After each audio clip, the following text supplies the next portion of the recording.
In a world populated by monsters, numerous guilds attempt to execute each and every one of them in a tower to determine who is the strongest of all. Hunter Yunsuha, also called Flame Emperor, walks out of the tower with reporters flocking and cameras flashing just to see him. However, one man named Kim Gongja, who is also a hunter, seemed to always desire he could be like the Emperor. For him, if the universe were a novel, the Emperor would be the main character, and he would just be an extra. Since the Flame Emperor serves as an inspiration to many aspiring hunters, when asked what his advice is, he simply said that if someone succeeds, they will succeed. But he also threatened those watching that when they succeed, they must make sure not to surpass him, or else he will kill them. Ooh, that's too villainy for a hero. After saying those remarks, he just walks away with cameras still flashing over his face. People went crazy over what he said. Even the guy who wishes to be Flame Emperor starts questioning the screen what Flame Emperor really means. Getting no answer, he drops the tablet out of frustration. Being an F-rank hunter must be really tough, huh? He starts removing all the posters he put up on his wall of the Flame Emperor while tears come flowing out of his eyes. Then a ball of light appears above his head and a golden card is shown, which is known to give hunters skills. In short, it's a skill card. He taps the card hoping for the best because gold signifies it is an S-rank skill, but he ends up getting a really disappointing one, a skill that will only be useful if he is killed. That's really sad. However, the skill itself is extremely unique in a way that he will be able to acquire the skills of the person who kills him. But it is still depressing to think that he must first die. Like honestly, what kind of skill is that? It is told that once upon a time in the world, a tower emerged with monsters from other realms on each floor, and those who didn't have anything to lose ascended the tower and were given skill cards. As a result, monster hunters were born, and needless to say, Flame Emperor is regarded as the finest of them all. Gongja told his boss about his thoughts and feelings at work, as well as the worthless skill he had received. He's too shy and embarrassed to tell anybody about his ability, and I understand why. As Gongja walks home, he hears the announcement of the best performing hunters of the day. And surprise, surprise, the Flame Emperor is still at the top. As he sighs in exasperation in the alley, he hears a quarrel between two people. He's astounded to see the one and only Flame Emperor alongside Miss Saint, a famous and undeniably angelic, gorgeous hunter having an argument. He overhears Flame Emperor claiming that he poisoned Miss Saint's drink since he suspects she is plotting to kill him. Flame Emperor tries to force Miss Saint to reveal the truth that she's indeed working with the Black Dragon Guild to kill him. When he does not obtain the desired response, the Flame Emperor burns the gorgeous Miss Saint in seconds. Of course, Gongja is astounded by what he's witnessed, as anyone would be. Now he begins to wonder whether Flame Emperor is a hero or if he's just a murderous bastard. He quickly wants to get away, but a glass bottle breaks, causing a loud sound that alerts the Flame Emperor of Gongja's presence. Gongja tries his best to convince the said hero to spare him his life. However, he too is able to meet the same fate as Miss Saint. However, Gongja thought everything would end at that moment in time. He's so shocked as he wakes up alive in his dirty apartment once again. It seems like his useless skill card had served its purpose. "What the hell happened?" he said. Gongja realized that he too must have acquired the skills of the Flame Emperor. And to his surprise, the Flame Emperor possesses an ability that may transport him back in time after being killed. That is why Gongja can travel back in time 24 hours before the Emperor executes him. When Gongja saw the Emperor on TV answering the same question about his advice for his aspirants, he felt enraged when he heard the Emperor vow he would murder anyone who surpasses him. Since Gongja already knows what type of person the Emperor really is, he sees him now not as a hero but as a murderous villain. And then, a fire started. As Gongja already knows who started the fire, he now aims to kill the Emperor before he can murder any more people. However, the problem is how. Since the Emperor has the ability to just go back in time when killed, it will be a mission impossible for Gongja. Despite this, he still bet it all since he will be the only one that has the chance to ever kill the Emperor. So, unexpectedly when the huge fire breaks out, he comes diving into the flames to kill himself and go back 24 hours prior. When he got back in time, that's when he realized that killing the Emperor using his own powers seemed to be a not so logical plan. That's why Gongja decided to find other options to be able to do so, and the light bulb in his head lights up as he remembers that there was an interview the Emperor did where he stated when he was able to acquire his skills. And duh, obviously it was when the tower acknowledged his desires and let him awaken his skills. That's why to reach that timeline, Gongja needs to die 4,050 times. I mean, oh damn, that must be a hella painful experience. And without hesitation, he stabs himself to fulfill the mission. He kills himself one after another until he is able to reach his desired date and time, which is June 7th, or precisely 11 years ago. It worked! Gongjia is now 11 years in the past. Determined to kill the Flame Emperor who treated him like a bug, he walks out the door with a dagger in his fist that will serve as a tool for his revenge. Now it's his time to find his prey. He pursues the Flame Emperor's past self, who turns out to be a loser in the past for being an F-rank hunter. Gongjia and the Flame Emperor appear to have something in common, huh? When the Emperor decides to go to one of the tower's floors to meet his daily quota of slicing slime creatures, Gongjia, on the other hand, follows behind him to carry out his plan. When Gongjia finds the right moment, he chops some slime himself and uses part of their remnants to spread across his body, making it look like he's bleeding from an attack. He then went ahead to ask for help from the Flame Emperor, or at this time just Yunsu-ha, and asked for a potion. And guess what? Well, some people don't change from the past, and the Flame Emperor is still eccentric and egotistical as he is 11 years in the future. The Flame Emperor is willing to lend Gongjia his help in exchange for some money. He pushes Gongjia using his spear and asks for gold coins. He then grabs Gongjia's clothes while forcefully getting Gongjia's wallet. As a result, Gongjia falls to the ground while the Flame Emperor is not ashamed of counting Gongjia's coins. When things get crazy, the Flame Emperor then aims to stick his spear through Gongjia's body. But before any of that happens, Gongjia is able to kill him with his green dagger, while remembering all the murderous acts the future Flame Emperor did to people and to him. Gongjia then lets red vicious wolves eat the Flame Emperor while he turns his back, finally able to accomplish his mission. Then it's pretty much obvious that he'll most likely celebrate his victory. I mean, who wouldn't? And while he is in a pub, a stylish old man enters the establishment with people's eyes glued to him. The man's face seems so familiar to Gongjia that after a couple of minutes of thinking, he's then able to remember that the old man is none other than the best of that era, the Sword King. Marcus Callenberry, or much known as the Sword King, is the finest of that era. He's just the first ever #1 before the title is given to the Flame Emperor. While drinking his beer, a light bulb lit up inside Gongjia's head. Since he can copy abilities, what if he copies the ability of the first #1? That would really be awesome. However, this simply means he needs to be killed by the Sword King first. And he is lucky since there are rumors spreading around that the Sword King is sorta crazy since he talks all by himself. Other than that, Gongjia also remembers that if he wants to be killed by the Sword King, all he needs to do is mention the king's grandchildren, and surely he will instantly slice you into half, like what happened to some hunters he run into a fight with. Knowing this, when the Sword King leaves the pub, Gongjia also follows him from behind. In the sea of people, it is super easy for Gongjia to find the Sword King due to his yet so vintage clothing style for a modern city like Babylon. Below the bright moon, he shows himself to the king. However, things get out of control when the Sword King reveals he sees how many kills Gongjia had. And let's just say that Gongjia killing himself over 4,000 times is still counted as murder.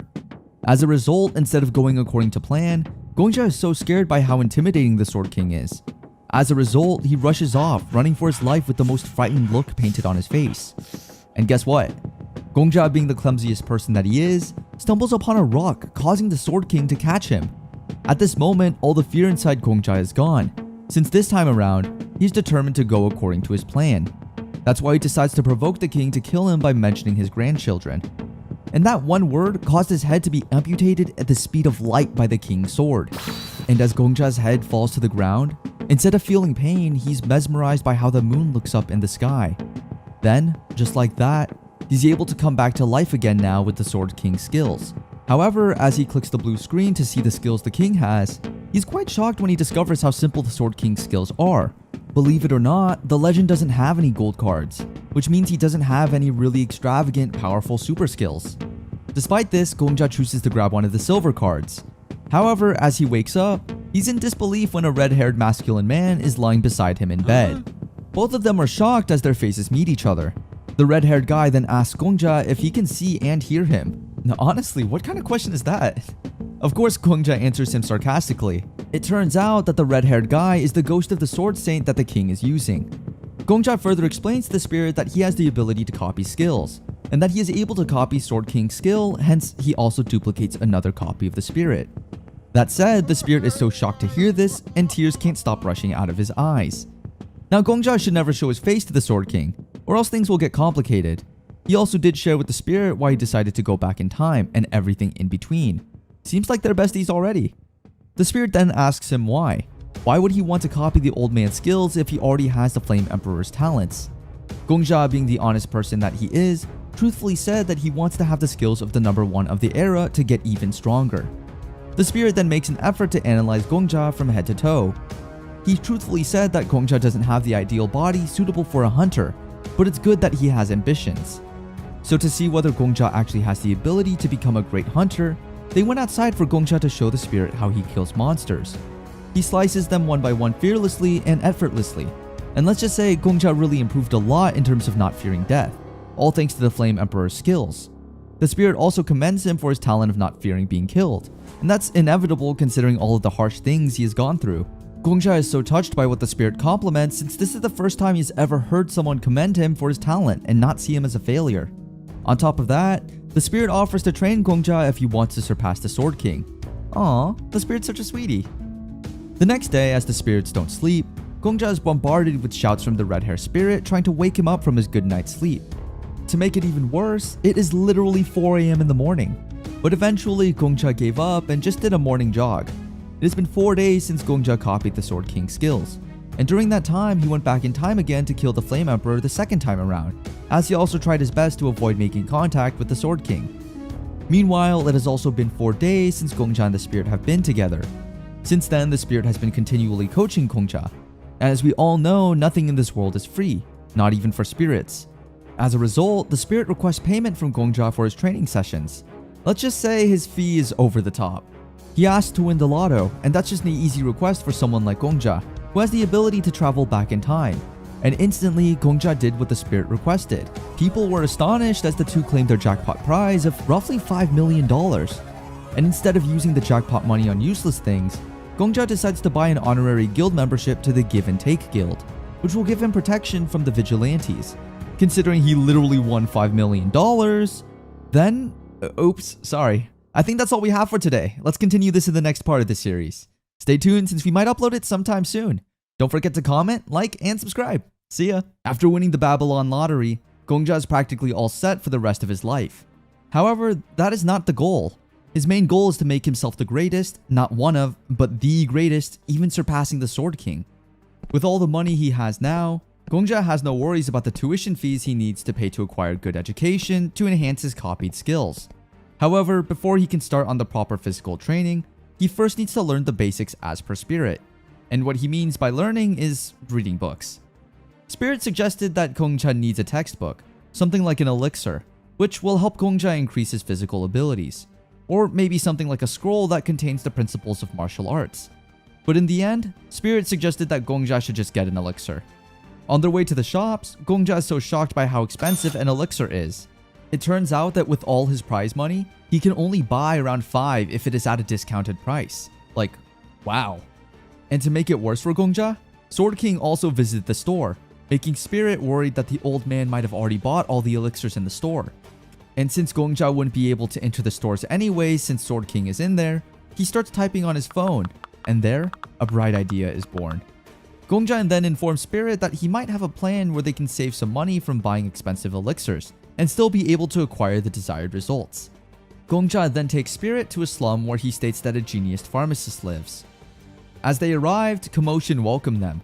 A man who seems to be so furious with the green-haired girl keeps on spitting the same words, which state that the said girl needs to pay her debt. And without money, the man brings with him all the belongings the girl owns. As people start to murmur some bad things about the girl, it turns out the girl is the genius pharmacist Gongja is talking about. Spirit is so in disbelief after hearing this. He can't seem to accept that the loser girl, who has now lost all her customers, is going to be one of the most powerful leaders of the future, known as the Alchemy Lord. Knowing this, Gongja took advantage of the moment and offered 20,000 gold for a powerful potion made only by the most powerful pharmacist to ever live. That said, Gongja is now already starting his being the greatest hunter mission. The pharmacist takes them to her mini shelter, or should I say shabby shelter. Shocked by what they witnessed, Gongja still has faith in the future Alchemy Lord. Even though the spirit is still hesitant about Gongja's decision, he still gives him the formula that the pharmacist will follow.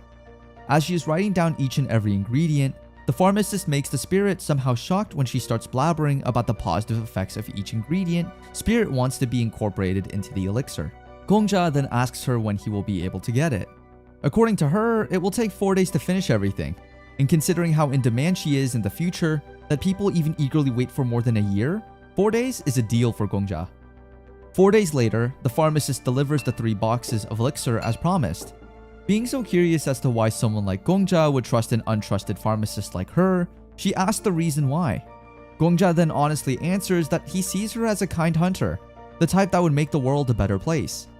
The next day, Gongja and Spirit went inside the tower's 3rd floor to finally start the training and check if the elixir the pharmacist made is really effective.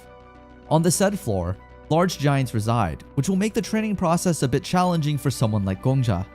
There, for the first time, Gongja tries the elixir.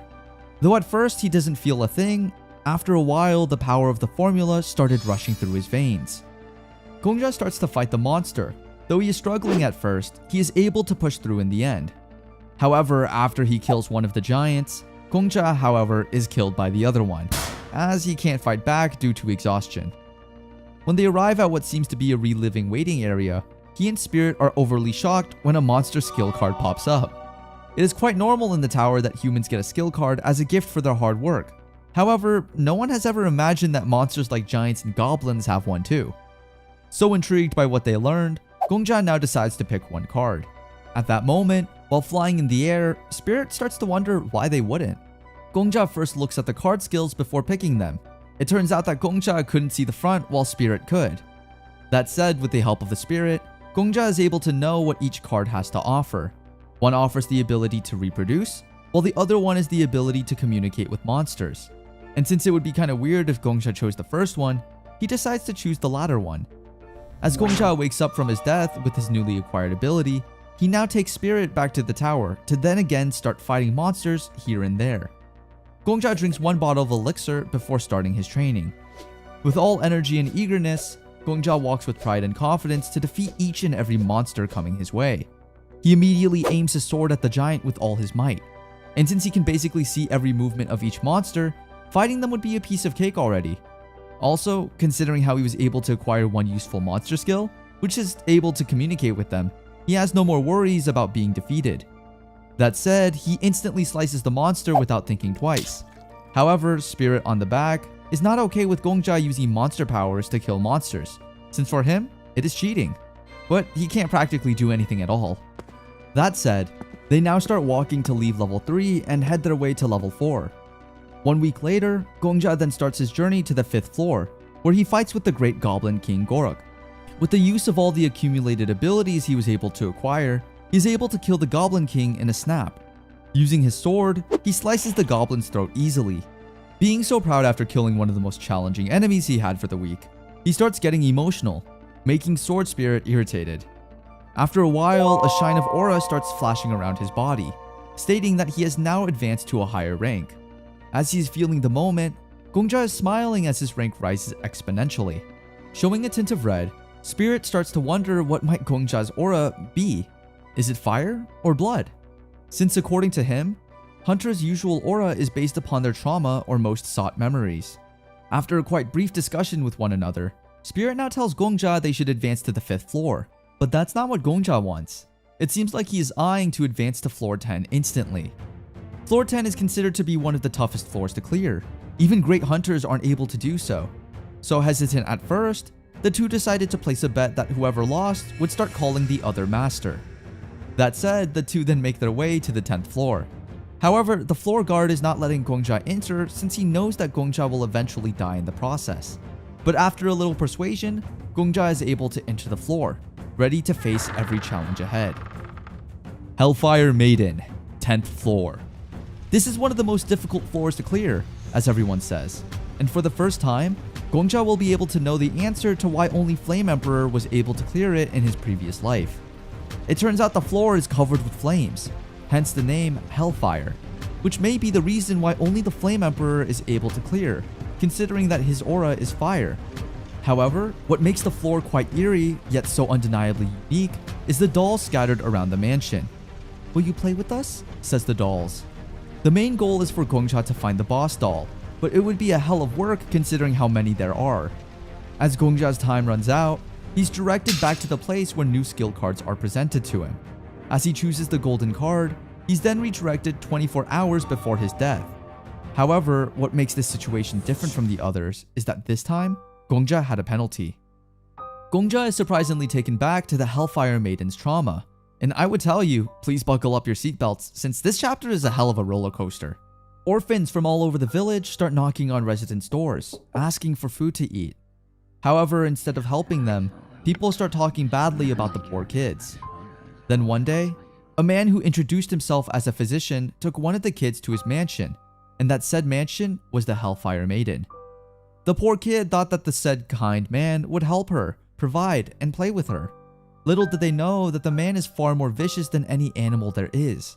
It turns out that he has been collecting kids from the streets of the town, making them believe he will help them, only to make them sacrifices for their rituals to solve famine. I mean, what adult would blame such a disastrous situation on poor innocent kids? Seeing this made Gongja frustrated, yet so in disbelief that there was a far deeper meaning to the hardest floor to clear. And to make things worse, Gongja is also able to witness the main reason why the floor was named the Hellfire Maiden. It turns out that the mansion caught on fire, and since the owner was inhumane, he just left the poor kids jailed in the basement, all being left to die. And that's when the penalty ends. Remembering all the horrible images in his head, Gongja now has thought of a plan to somehow pay tribute to all the kids that had died, and not do the same actions as what Flame Emperor did. And with that, he's able to clear the 10th floor, making everyone wonder who he is and how he did it. He literally became the main character in a snap. Even the floor guard whom he bribes with money to let him enter comes running, asking for his name. But he opted to keep his identity a secret for a while. That said, since he technically won the bet he had with Spirit, he's now ordered Spirit to call him Master Gongja from now on. And, as expected, the Spirit didn't take it well. Some time has passed by, and Gongja stays at a cafe drinking some good old caramel macchiato, when a group of hunters from different guilds approach him. In the said mini proposal that each guild has, they started offering gold to Gongja.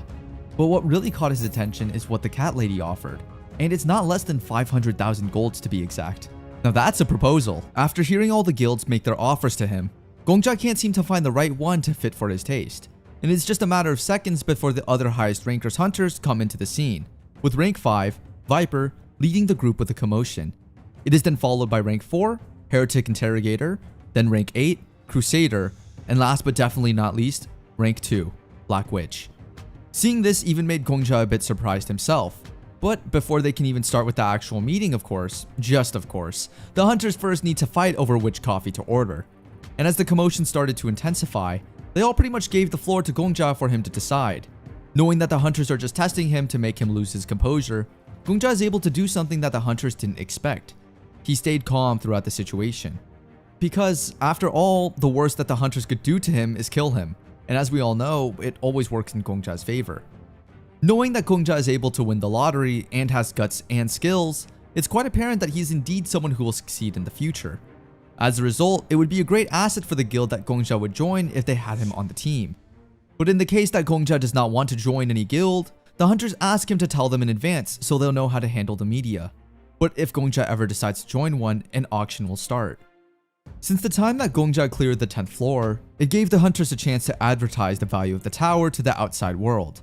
It will give a chance to bring people from the outside and give the hunters from the first floor a sense of adventure.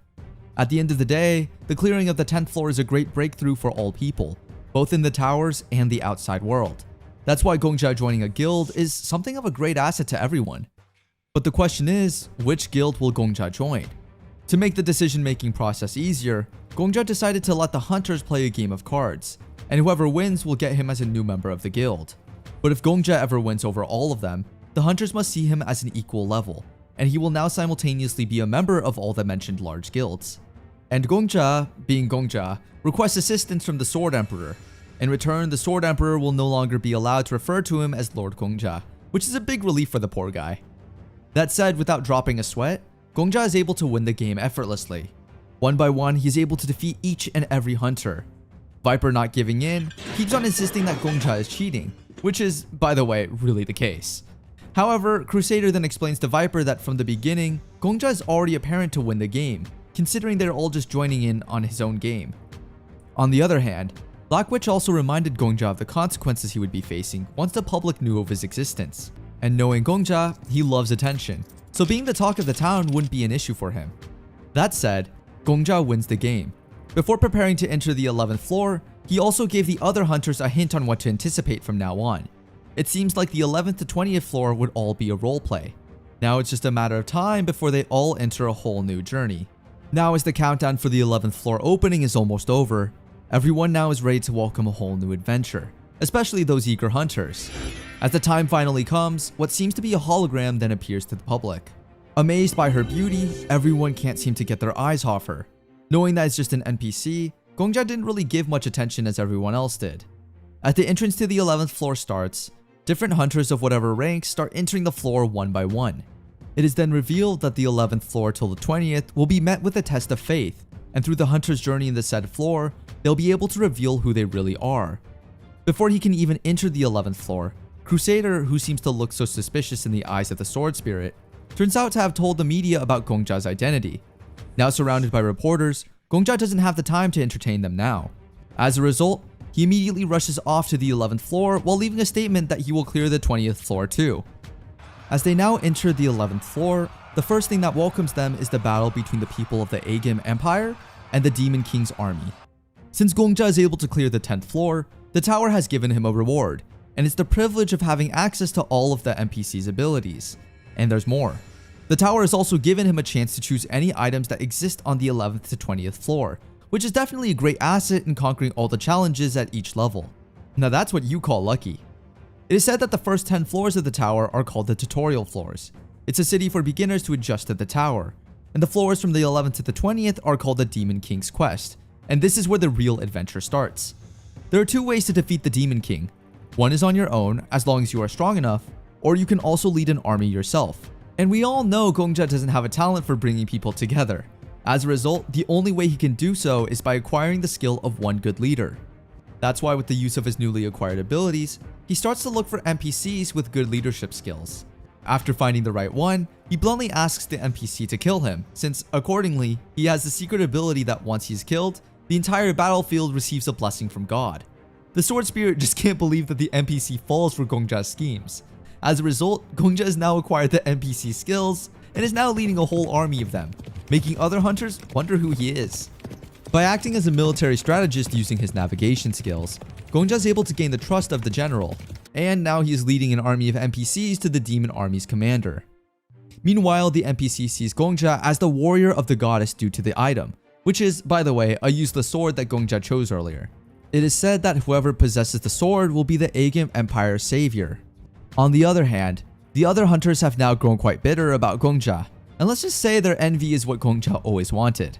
Now that Gongja has finally completed defeating the demon army at the left wing, he will not stop until all are beaten down. But he is not the only one eager to defeat these monsters. Other high-ranking hunters are also doing their best to defeat the enemies. Now that the Goblin King is within parameters, with just one swing of his sword, Gongja is able to kill it. This made everyone delighted with the results. Now that the 11th floor is cleared, it is time to see who is the best of the best. As the screen flashes the top 10 subjugators, everyone is shocked that Gongja is able to surpass the ever-mighty Sword Saint. The NPC general has now given his sincere gratitude to Gongja for everything that he has done for the Empire, and as they shake their hands, calculated rewards start flashing on the screen.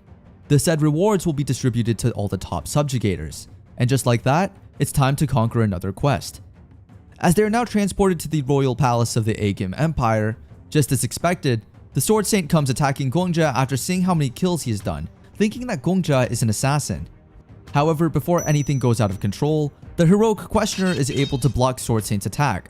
He also lets Crusader and Viper do their thing and protect Gongja at any cost. If you still remember, Gongja has formed an agreement with the said high-rank guilds. That means once the Sword Saint draws his sword at Gongja, it also means he is declaring a fight with the other high-rank hunters as well. This being said, this makes the Sword Saint really frustrated. This just shows that sometimes you need support more than you can do something on your own. The Sword Saint then comes to state that the world outside in Babylon isn't much different. And the time he entered the tower, different guilds also pressured him to join theirs. However, instead of having a strong, firm connection with people that will surely be an asset to him as well, Sword Saint decided to do all the hard work by himself to show people that one could stand alone on top even with just one's hard work. But the other hunters just see the Sword Saint as an arrogant old man who always thinks about himself. They also shared their frustrations as the Sword Saint could have helped lower down the number of casualties during raids, but instead, he only thinks of himself. putting the lives of others at risk. And as the arguments have heated up, the hunters and the Sword Saint are now ready to fight. However, before anything goes out of control, Gongja comes rushing in, trying to slap the senses out of the hunters and the Sword Saint. He reminds them that what matters right now is that they can clear the 12th floor rather than pointing fingers at each other. But before they can start doing so, Crusader will now use their lie detection skill to see who's not telling the truth between Sword Saint and Gongja. Putting all their trust, the interrogation now starts. However, Sword Saint seems not to believe all of the Crusader's verdicts, as it states that Gongja has always been telling the truth. Now cornered, Gongja asks the Sword Saint for an apology. Pressured by the other hunters, the Sword Saint now has no other option but to apologize to Gongja for the misunderstanding that he caused. Also feeling guilty about his actions, Gongja is quite shocked as the Sword Saint bows his head and says his sincere apology. Sword Saint then states that he has killed people according to his beliefs. However, from now, it shall never happen again. And instead of degrading the Sword Saint, Gongja asks him to teach him how to use the sword and be his duel mate. Feeling a bit shy, Gongja asks the Sword Saint to be his teacher and teach him all the sword techniques out there. And all of this being the truth makes the whole situation a bit heartfelt for everybody. Witnessing all this makes the hunters believe that there is such a miracle in the world. But Gongja is taken back as Sword Saint transitioned from being the grumpy grandpa to a more energetic one. It seems like the Sword Saint is quite delighted that someone has asked him to be a duel partner.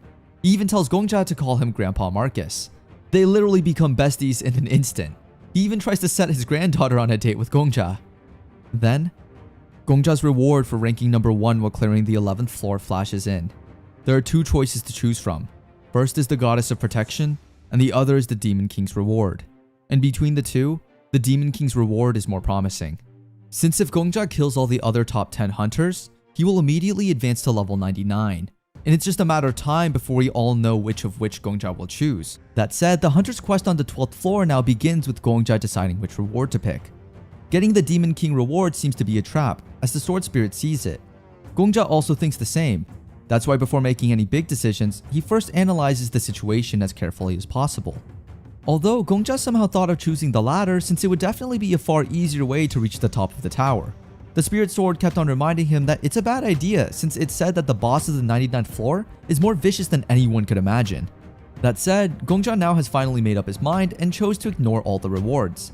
This made the Sword Spirit a bit shocked. However, Gongja explains that he will just think of it as losing the battle to win the war. Now that's some words of wisdom right there. After informing the other hunters that he has not chosen any rewards, the reactions are all already quite apparent. That said, the other hunters now choose which reward they'll take, starting with the Sword Saint, who picked the reward of the Goddess. After realizing how the rewards work, the hunters now conclude that it is more of a mafia game, but it wouldn't really be an issue since Paladin's in the group. She can just use her lie detection skill and voila! The traitor has now been caught. However, it turned out it wasn't that easy. Heroic Questionnaire chooses to be the Supreme General of the Empire, Viper as the Captain of the Guards, Paladin as the Director of Foreign Affairs, Black Witch as the Chancellor, and Countess as the Director of Financial Affairs. Now that the reward distribution has ended, there's no way that Gongja will be able to change his decision. As the pronouncement of the rewards takes place, everyone is shocked to hear that 8 people have only chosen the King's reward. Considering Gongja forfeited the reward, it simply means that one person from the group chose the Demon King's reward. Now that the tension has risen, everyone is getting chills down their spine as the excitement starts to take over. That said, Paladin will now start their interrogation. One by one, the Crusader asks each hunter if they are the traitor. But to everyone's surprise, all of them are speaking the truth, and it seems like the traitor is not in the group. Crusader Paladin then explains to the group that the traitor might have used a concealing power, but the Sword Saint seems not to take it that easily and starts to suspect the guild hunters, specifically the Paladin. But now they start pointing fingers at each other once again. Paladin reminds them that in times like this, the most important thing they should do is not lose their cool and trust each other. However, since it took 10 years before the 5 great guilds worked together, the Heroic Questioner seems not to get himself to trust the hunters from the top 8 to 10. That being said, in just a split second, together with Viper, Heroic Questioner starts slaughtering the other 3 hunters in the group. Witnessing this makes her goody two-shoe Grandpa Marcus boil up in anger. Even Gongja is shocked by everything that he is currently witnessing. Innocent warriors are dying in front of him. To make the situation even more sickening, none of the 3 hunters killed chose the Demon King's reward. It's such a shame that they all died in vain. Now that the situation has gotten more complicated, knowing that the traitor is just among 7 of them left, trust is now about to crumble, especially for the 5 guilds that have built the relationship firm for the past 10 years. With things getting out of control, the hunters decided to give all control to Gongja, since among them, he's the only one that's surely not the traitor. That said, to cease the madness that's currently taking place in front of him, Gongja stops the Sword Saint by stating that he will now take the Sword Saint's granddaughter on a date. And surprisingly, it did stop the Sword Saint from attacking the other hunters. All discussions have now flattened. Gongja leads the group by stating that since they can't possibly know which one of them is the traitor, the only thing they can do now is to kill the Demon King. And that way, the demon reward also disappears in the process. And for them to do so, they shall continue climbing the tower and start breaking the Demon King's core. The 12th floor has finally started. Now the hunters must prepare themselves for yet another bloody battle ahead of them. Now using their assigned roles, they must lead their men in order to defeat the Demon King's army since they can't possibly clear the whole floor by just relying on themselves. They must ensure to protect the castle walls no matter what. If the walls are breached, it's the end of the stage. Now that everyone is ready to go on doing their roles, Gongja is also seen going to the army of men waiting to be motivated by Gongja's divine sword. But along with him is the Black Witch, who turns out to have a teleportation skill. That said, to save some time, the Black Witch offers to give Gongja a hand and take him to the gates where the men are waiting. With Gongja's approval and trust, the Black Witch then initiates her magic. In a flash, they are now above the wall where all of the men can see them clearly. There, Black Witch, having the role of Chancellor, decides to spit some inspirational and motivational words to push the men of the Aegim Empire to fight for their land. But to add the cherry on top, Gongja shows his sword, and just like that, everyone is now driven to do their best for the Empire. As a glimpse of hope is now given to the people of the Aegim Empire, Gongja also slowly realizes that the NPCs on the 12th floor, just like the ones on the 10th, are all manifestations of real people being abandoned by the higher-ups, who decided to abandon the country. That is the reason why the tower set this empire as a stage. That said, with such eagerness, Gongja is now more driven to lead these people than he was earlier. Now with the plan in mind, Gongja tells Black Witch that once they all advance into the battlefield, she must teleport him directly to the Demon King. Confused by Gongja's treacherous request, the Black Witch has nothing to say since Gongja has already planned everything since the beginning. All that she can hope for now is that Gongja is strong enough to fight with the Demon King. Little did she know that Gongja was planning to be murdered by the Demon King so he'll be able to acquire its skill. However, as they thought they were now at the lead, the Demon King then showed his power, and as the tower announces that in the said attack, one warrior was killed. Gongja and Black Witch start scrutinizing who among the 5 left in the throne room was killed, and it seems like it's the Countess. But before they start losing their composure, Black Witch and Gongja decide to fight the battle on their own.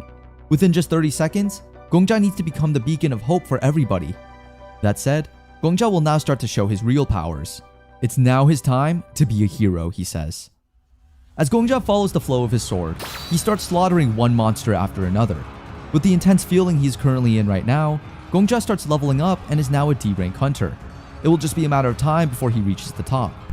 And then, to make things even worse, the other hunters then come rushing in to help him. As the plan is slowly taking place, Black Witch, together with the other hunters, are now readying themselves to teleport to the Demon King. However, Gongja, on the other hand, is eyeing to take his plans into action. Knowing that the other hunters will undoubtedly forget what happened once he is reincarnated back 24 hours prior, Gongja seems to have to think twice if he ever wants to continue with the plan. But in the end, he opted to stick with it knowing that he'll become stronger, and he'll do it a lot better the next time around. That said, he lets himself get killed by the Demon King, and as a result, he has now acquired the Demon King of the Autumn Rain's skills, just the way he wanted it to be. After all that he has been through, Gongja seems to still not get the reason why the tower has given him, a worthless loser, such great power. However, that's not what's important right now. All he needs to focus on is how to defeat the Demon King the second time around.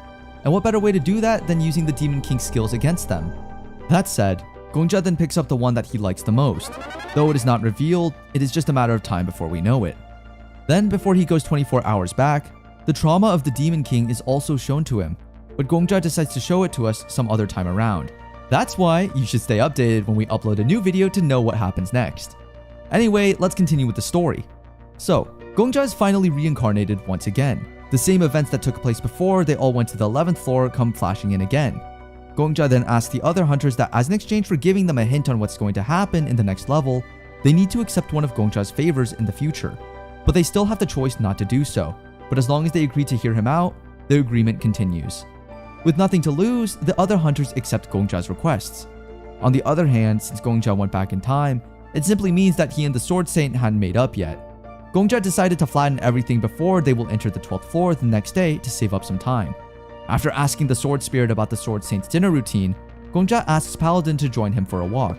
As Gongja and Paladin reach the pharmacist's shop, as expected, the Sword Saint has also followed them after seeing how many kills Gongja has made.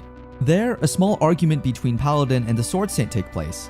But that's not what Gongja wants. Before anything gets out of control, the Sword Saint, being weak in front of innocent people like the Paladin and the pharmacist, decides to halt his objective to kill Gongja. But then, Gongja tells him to meet him the next day. That said, as promised, Gongja meets up with the Sword Saint all alone. Gongja then made his move to make the Sword Saint trust him by then again lying that he is a prophet who knows everything. After multiple attempts to convince the Sword Saint, Gongja is finally able to make an agreement with the Sword Saint. In the said agreement, Gongja wants the Sword Saint to leave him alone for 5 days. Shocked by the peculiar request, the Sword Saint agrees. That said, they will now enter the 11th floor once again. Once again, the same things are happening. However, the hunters are more eager this time around. And let's just say that Gongja is fine not being the center of attention, but not in the eyes of the Sword Saint. Gongja, using his navigating skills, helps Black Witch to annihilate the Demon King's army. With the use of both their skills, they were able to clear the floor faster than it was the last time around. With a happy face painted all over Black Witch's face, Gongja is shocked as he realizes that all the girl wants is for fewer casualties to happen each raid. Now that the 12th floor is open for clearing, Gongja then immediately informs the hunters of the said favor of his that he wants them to fulfill. And it's just as simple as for them to stay in the throne room for 5 days. And in that said 5 days, Gongja assures that he will clear all the floors up till the 20th. As Gongja requested from the other hunters, they need to wait for 5 days as Gongja aims to kill the Demon King himself. Although at first, there is no doubt that the other hunters will definitely disagree with such an absurd request, in the end, with a little bit of help from the Heresy Inquisitor, the other hunters end up agreeing with Gongja's request. However, there is one person who we all know wouldn't agree with anything, and it's none other than the Sword Saint. In his defense, Gongja didn't tell him anything about fulfilling a request, and the only thing he agreed upon was to tail Gongja till the quest had been won and the level had been cleared. As a result, the Sword Saint insisted that he should come with Gongja throughout that 5 days.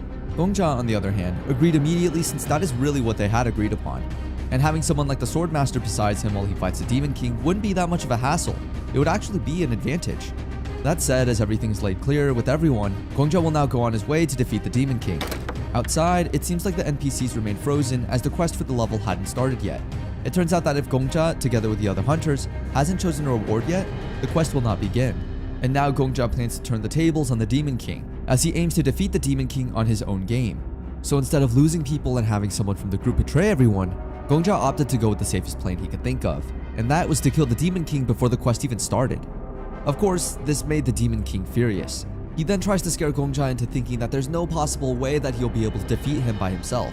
However, with a wide grin on his face, Gongja bluntly says, "I don't need help," whilst waving his mighty sword up in the air. After all, in a frozen world, by taking up his sword as a clock's hand, the eternal 5 days have now started. As the Demon King and Gongja finally started fighting, Gongja kept on getting killed each and every time. However, instead of feeling sad or discouraged about it, it seems like Gongja is feeling the opposite way this time. Gongja aims to get stronger each and every time he gets killed by the said Demon King. And in each of his comebacks, he tallies the numbers as if he is keeping track of his progress. As this said scenario keeps on repeating endlessly, Gongja's sword now has become the only clock hand to give the world there is now 1 more second. That's why he needs to swing his sword 1 more time. He's simply a sword buying a second to save as many people as he can. In each of his comebacks, the casualties in level 11 kept on decreasing from 40 to 20 to 10 until it reached the point that it didn't have any casualties anymore. And seeing the Black Witch's happy face also makes Gongja happy. I smell something fishy. Anyways, that said, as they now reach level 12 once more while fighting the Demon King, a slight smile was painted on Gongja's face as his plan is slowly falling into place. However, this time, instead of fighting alone, the other hunters have now joined Gongja in his fight to defeat the Demon King. Feeling threatened, the Demon King unleashed his goblins. Little did he know that Gongja hadn't run out of cards yet. To the Demon King's astonishment, Gongja raised his pointy finger as he shouts, "100 Ghost Summoning!" We then go into a backstory. There's a thing that grew larger and larger every time it obtained a new body, and that thing gained a new joy, even the joy of slaughter. The thing swallowed up its prey. Once it's finished eating every last bit, it slowly obtains the memories of its prey. The said thing had eaten a little hopeless girl whose name was Esther. However, as the little girl's father started looking for her, instead of seeing a pool of blood surrounding his daughter's body, he's welcomed by his daughter smiling widely at him. Esther, that was the first ever name that the Demon King obtained. Going back to the hunters, Gongja then tells the reason to Sword Emperor why he chooses the 100 Ghost Summoning skill, or now known as the Ghoul Summoning. Well, it's simply because he can summon the ones he has murdered as monsters. And since technically his kill count is over 4,000, it means that the tower tabulates death in a different matter, which is a great thing, since the number of times he had killed himself will definitely be of an advantage, knowing that it's a battle between numbers of soldiers. Gongja's team will definitely win, as with one spell, he can bring his 4,000 times death self back to life as monsters. This definitely shocked everyone. That said, Gongja then asks the World Saint to fight alongside the skeletons since, with his help, they should be able to hold their ground against the enemy. Sword Saint then immediately follows his orders. As for the Black Dragon Witch, she will be helping Gongja to beat the Demon King together. That said, the battle has now commenced. The skeleton starts fighting the goblins with all their might. Although some of them start breaking apart, their overflowing numbers is just outmatched. They're technically a monster army that doesn't fear death, and that's freaking terrifying. This made the Demon King furious as hell. "How dare you?" the Demon King said. The Demon King then added that despite being nothing more than a traveler from another world, and despite not carrying any malice or resentment, nor possessing life in this world, how dare Gongja get in his way? Gongja then asks why it always matters where he's from. He's already standing there, present, so the Demon King should just shut his mouth up and shove it. That said, the tower then presents Gongja with an alliance. He's now called the King of Death. The tower has already acknowledged his right to be there. That's why he then rushes towards the Demon King, aiming to finally defeat it once and for all. Then a backstory is shown once again. That thing from earlier did not age. In fact, it only grew more beautiful by the day. A scent enveloped its body and enchants the people around it. Esther has now become the saintess of the Outlands. People start coming to her all across the globe in hopes that by using her healing power, their loved ones will be cured. Little did the people know that Esther was actually a demon inside. One day, a mother so desperate to save her child from an incurable disease gave her baby to the saintess. As the mother left, Esther then immediately engulfed the whole baby, seeing all of its memories. However, as weird as it may seem, Esther is able to hand back all the babies she engulfs back to their parents. That said, she became an enactor of miracles and the savior of the sick. However, the kingdom wasn't happy to see so many people joining the Saintess of Salvation. As a result, they've decided to raid Esther's territory and kill everyone who follows her together with her. Seeing this made Esther angry and disgusted at how the soldiers treated their fellow humans no better than beasts. At this point, she just burst out as she decided to swallow each and every one of them in their own malice.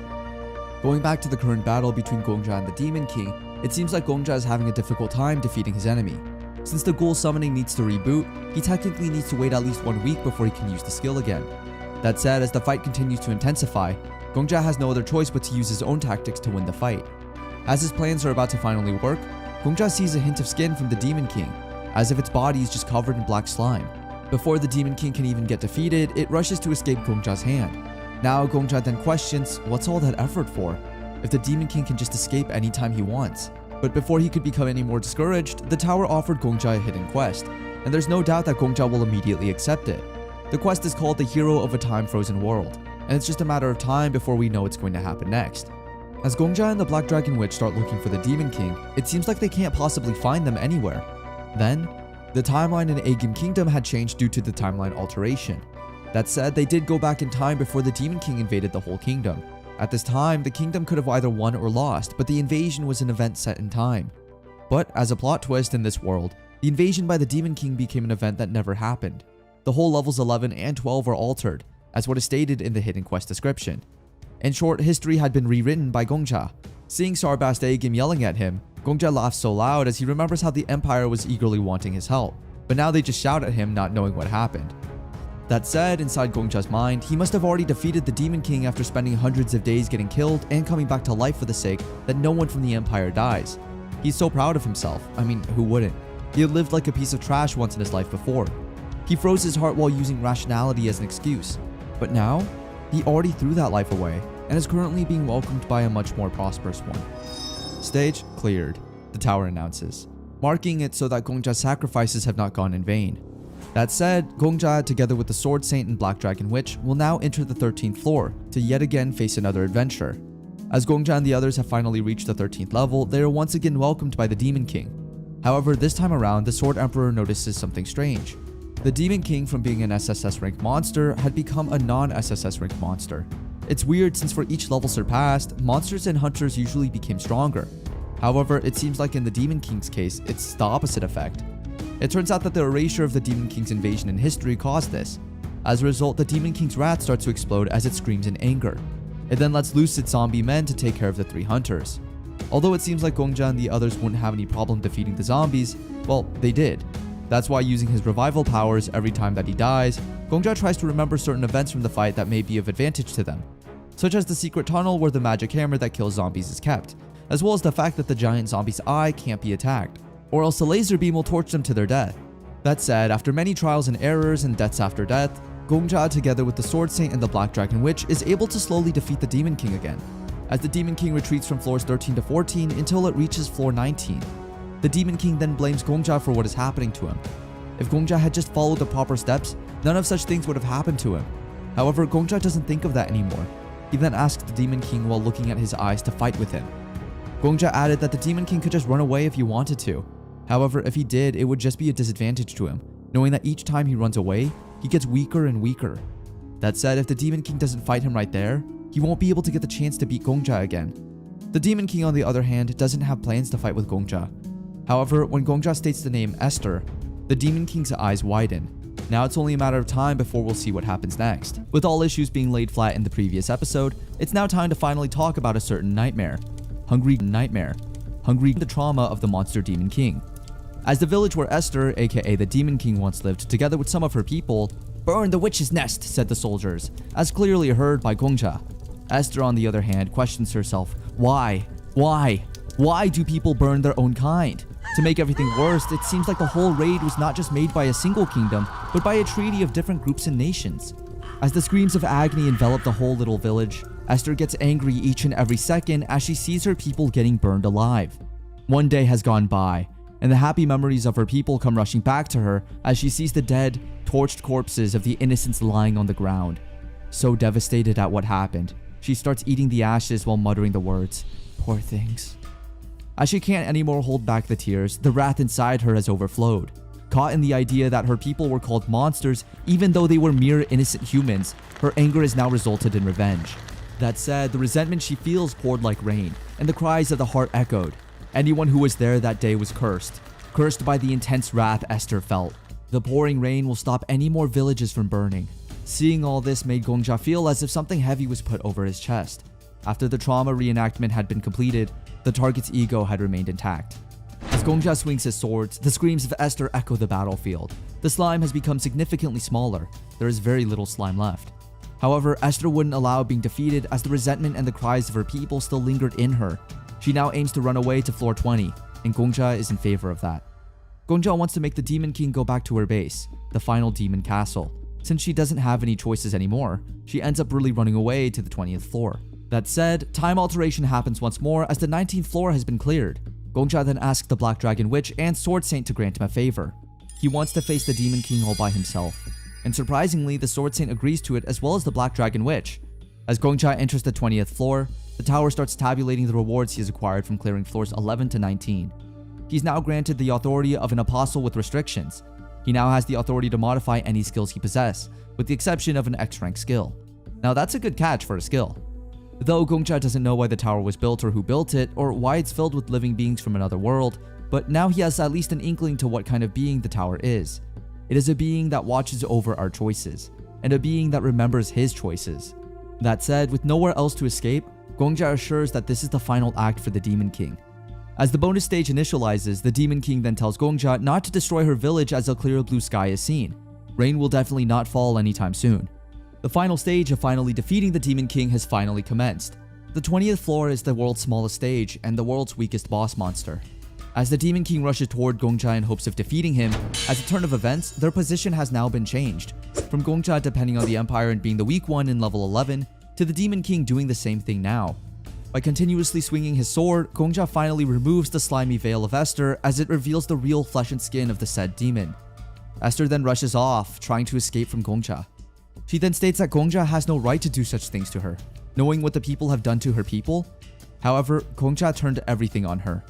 Though Gongja does get where Esther is coming from, considering all the inhabitants of the unknown world had combined their forces to burn down her village, but hypothetically, Esther has no right to blame Gongja or any other hunter for what happened, as they're not really part of that event.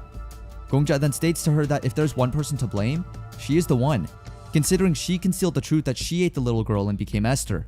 She maintained her silence because she feared that people might treat her as a monster. Esther has no right to say that she didn't know. After all, she is no different from the people who killed her people, since she also took a lot of innocent lives herself. Esther then reasoned out that she has no memory of some sort. That's why she doesn't know what is right from what is wrong. That said, Gongja then decided to use his newly acquired skill. He wishes to modify his ghoul summoning skill, the part that says will not inherit memories.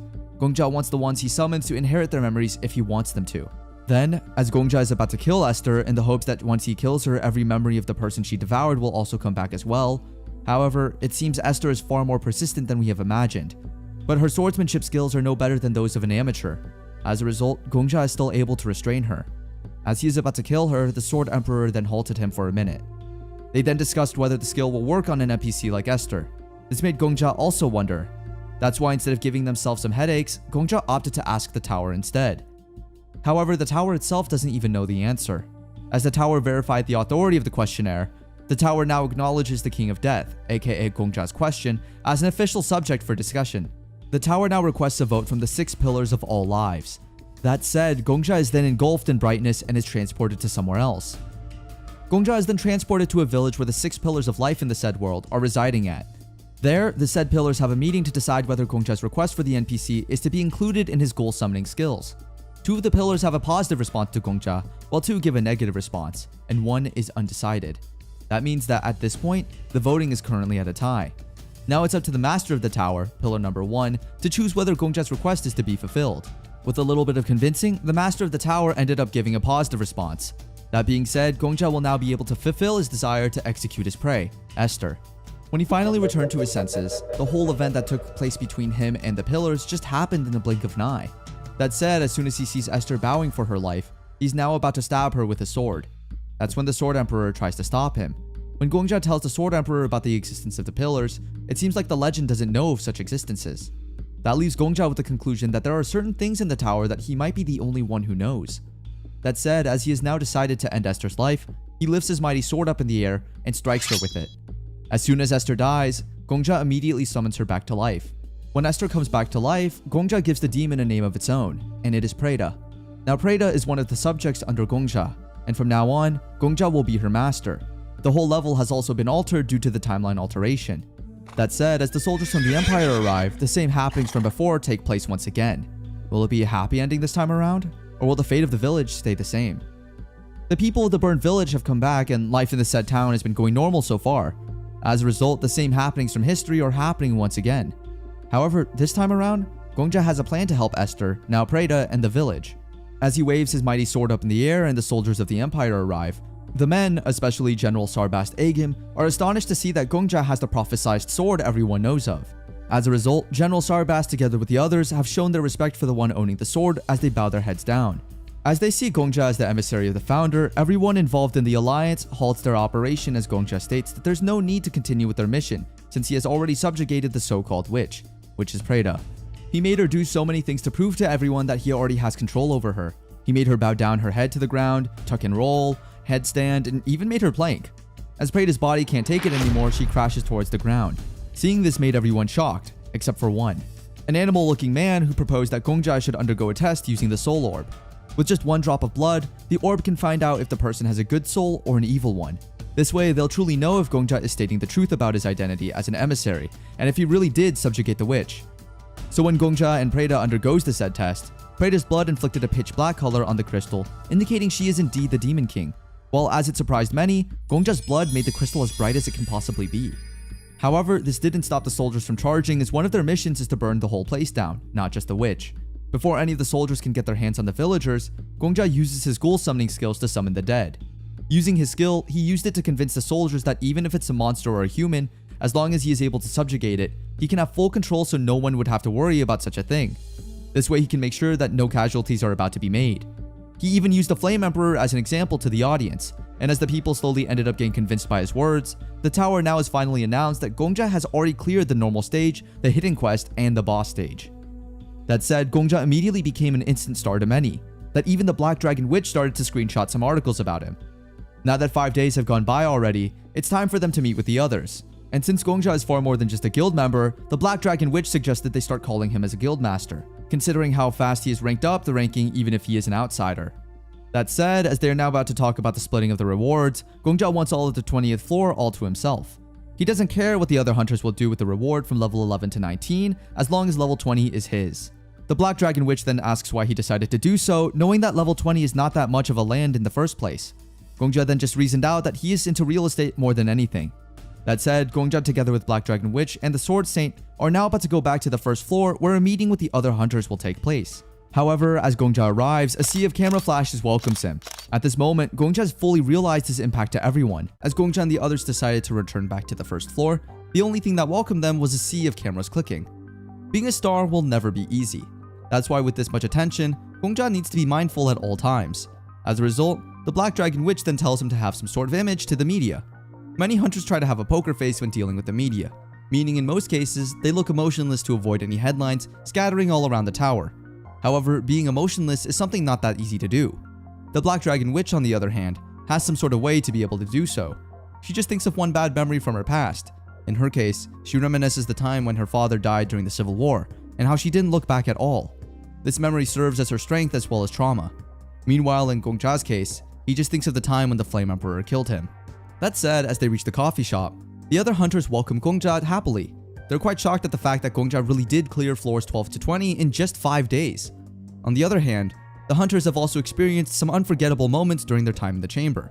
Turns out that after Gongja had cleared level 12 and the NPC started moving, the warriors from the Empire started capturing them thinking they were intruders. For some reason, the other hunters didn't really get bothered by the idea that they were captured. In fact, they even enjoyed the whole thing since it reminded them of their childhood. As they reminisce on their childhood, the hunters have decided to talk about how the outside world had been really different from the inside, and since the King of Death was an instrumental factor in the advancement of the guilds inside the tower. As a result, the Black Dragon Witch aims to make Gongja the hero that represents the tower. That's why they instantly give him a makeover as well as make him go to a photo shoot. When Gongja finally had enough, together with Sword Saint, they flee the said studio. In what seems to be a church, Sword Saint and Gongja had the chance to talk in private. During that time, Gongja is shocked to find that the Sword Saint has finally acknowledged him. With everything going smoothly for him, the Goddess of Protection turns out to be the same mighty sword he got from level 11.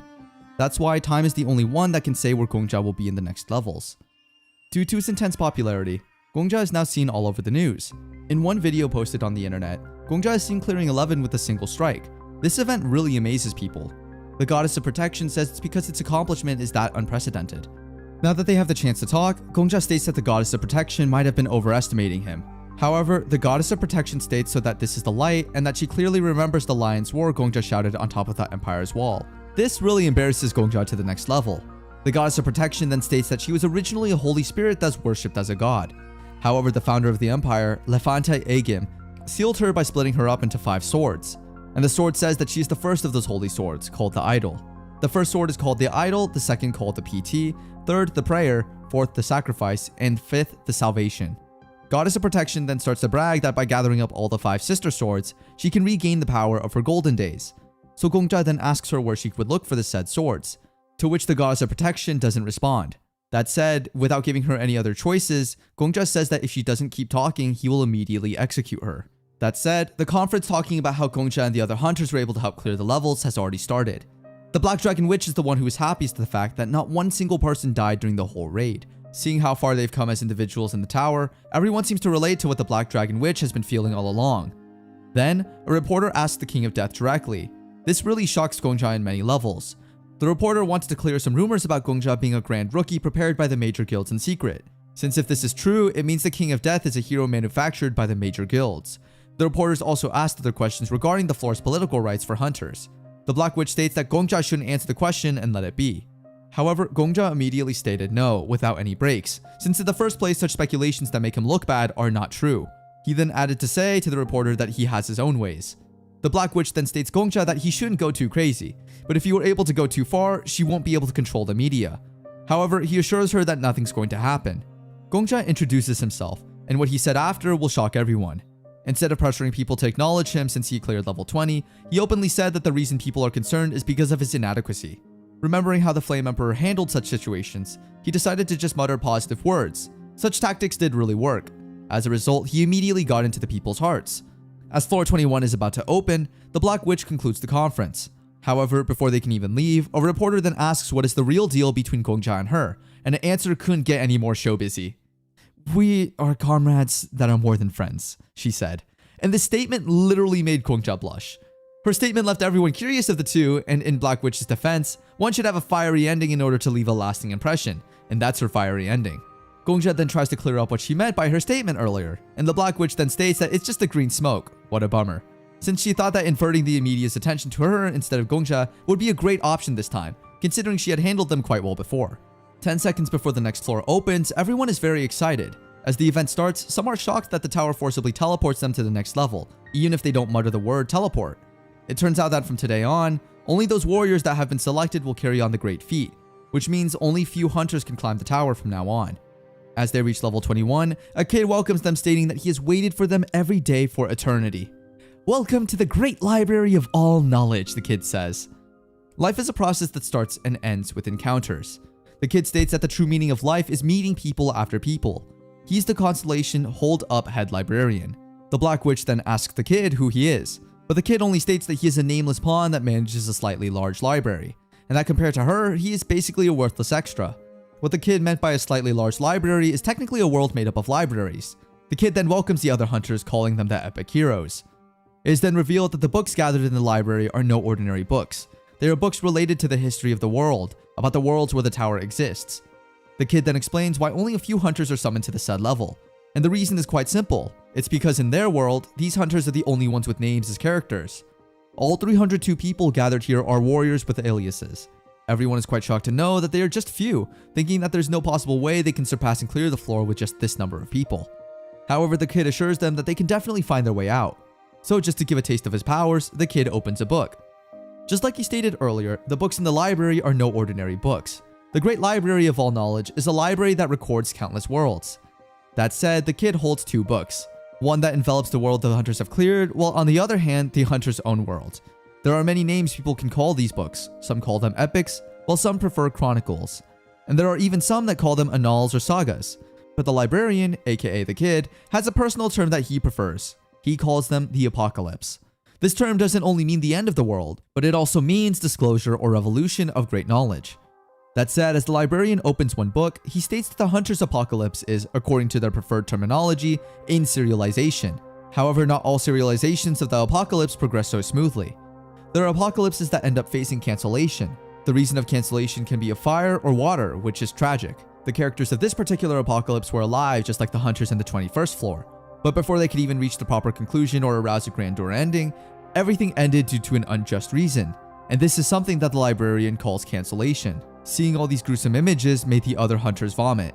That said, the librarian now states that the quest he will give them is simple. The hunters just need to pick 8 volumes among the cancelled apocalypses. And he just wants them to finish reading through the cancelled apocalypse, since he wants to see more stories from the fallen worlds. In simple terms, the quest wants the hunters to enter 8 worlds and save them from their endings. That said, the librarian as expected has some magical powers, and almost everything inside the library is magical, from his books to his magical moving bookmark maids. Everything is going smoothly until some of the hunters felt like they don't need to burden themselves on entering a book of apocalypse just to clear the quest. In their heads, the quest will pretty much end if the librarian is to be killed. They want to be as powerful as Gongja or even much better than him.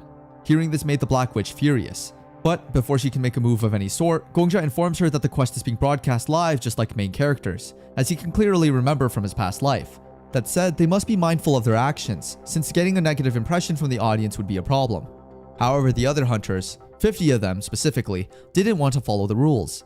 As a result, even with the Sword Saint's warning that the librarian is much more powerful than they think, they ended up going with their plan. This caused them to be engulfed by a black entity into a magical book where humans didn't survive. Witnessing this made the remaining hunters mindful of their actions.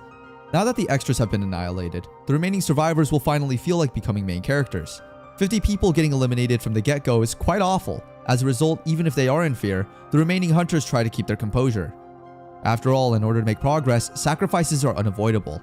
Now as the other hunters feel fear through their body, someone needs to stand up for the group. That said, Gongja tries to give them a word of encouragement. He tells them that they can't just rashly pick a fight with the constellation. The best course of action for them right now is to simply follow the quest the head librarian gave them. The only thing that the hunters need to do is look at the quest window carefully. It says that as long as the hunters will be able to save the cancelled world they choose, that world will be registered as floor 22, meaning that it will be theirs already. Depending on what world they save, their reward will change. If they save a world that has many resources from diamonds, food, water, and others, technically it will solve all of their needs. As Gongja opens one book, it is revealed that without the librarian activation, those apocalypses are no different from ordinary books, and all the forbidden books are kept hidden deep. That said, Gongja then tells the hunters to gather around and read some books, as they need to pick out books that are actually possible to clear, as well as beneficial for them. That's all we have for today.